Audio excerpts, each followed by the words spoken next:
The serene landscape of Kashmir was shattered on April 22, 2025. Militants launched a devastating attack in the Pahalgam area. The attack resulted in the tragic loss of 26 innocent lives. India immediately pointed the finger at Pakistan.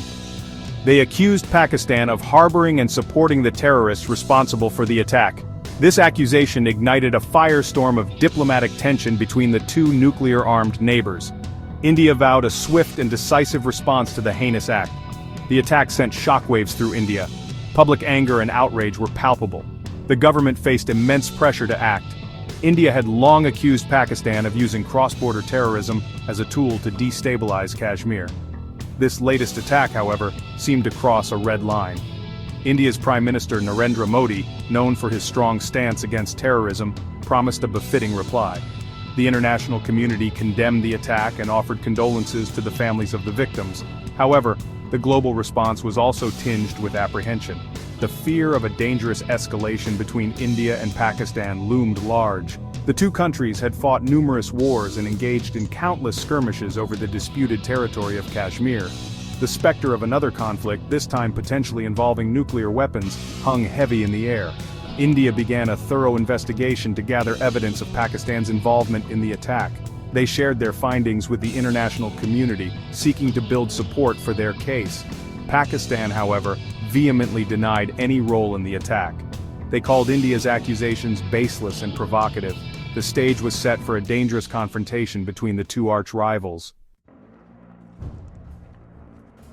On May 7, 2025, India launched Operation Sindoor, a series of airstrikes targeting what they claimed were terrorist camps operating within Pakistan. The operation, according to Indian officials, was a carefully calibrated response to the April 22 attack in Kashmir. India emphasized that the strikes were precise and restrained, aimed solely at eliminating terrorist infrastructure and avoiding any civilian casualties or damage to military installations. 9 locations across Pakistan were targeted in the operation. These locations, according to India's intelligence, served as training grounds, logistical hubs, and hideouts for terrorist groups operating with impunity within Pakistan's borders. India claimed that these groups enjoyed the patronage of elements within the Pakistani establishment, using the country as a launchpad for attacks against India. The strikes sent a clear message that India would no longer tolerate cross-border terrorism. They marked a significant departure from India's previous policy of strategic restraint. The Modi government, emboldened by domestic support and a belief that Pakistan had crossed a red line, opted for a more assertive approach. The international community watched with bated breath as India carried out its operation. The use of air power across the line of control was a significant escalation, raising concerns about a potential spiral of retaliation and counter-retaliation. The United States, Russia, China, and other major powers urged both sides to exercise restraint and engage in dialogue to prevent the situation from spiraling out of control. Pakistan reacted furiously to the Indian airstrikes. They denied the presence of any terrorist camps within their territory, claiming that India had deliberately targeted civilian areas. Pakistan's military spokesperson, Major General Asif Ghafoor, held a press conference where he displayed wreckage, claiming that Pakistan had shot down 2 Indian fighter jets and captured an Indian pilot. Pakistan also claimed that the Indian airstrikes had resulted in civilian casualties, further inflaming tensions. Pakistan condemned the Indian strikes as an act of unprovoked aggression and a violation of its sovereignty. They vowed to respond at a time and place of their choosing, raising fears of a full-blown military confrontation between the two nuclear-armed neighbors. Pakistan also closed its airspace, disrupting international flights and further escalating the crisis. Pakistan's Prime Minister Imran Khan addressed the nation, condemning India's actions and vowing to defend Pakistan's territory and people. He called upon the international community to intervene and prevent India from further aggression.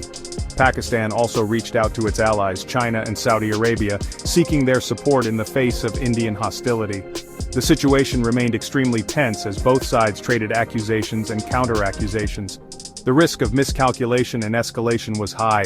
The international community grappled with how to defuse the crisis and prevent a catastrophic conflict between India and Pakistan.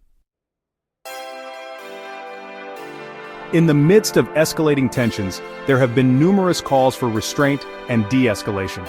Leaders around the world emphasize the importance of dialogue and negotiation to avoid further conflict. They urge all parties involved to take a step back and consider the broader implications of their actions. The international community continues to watch closely, hoping for a peaceful resolution.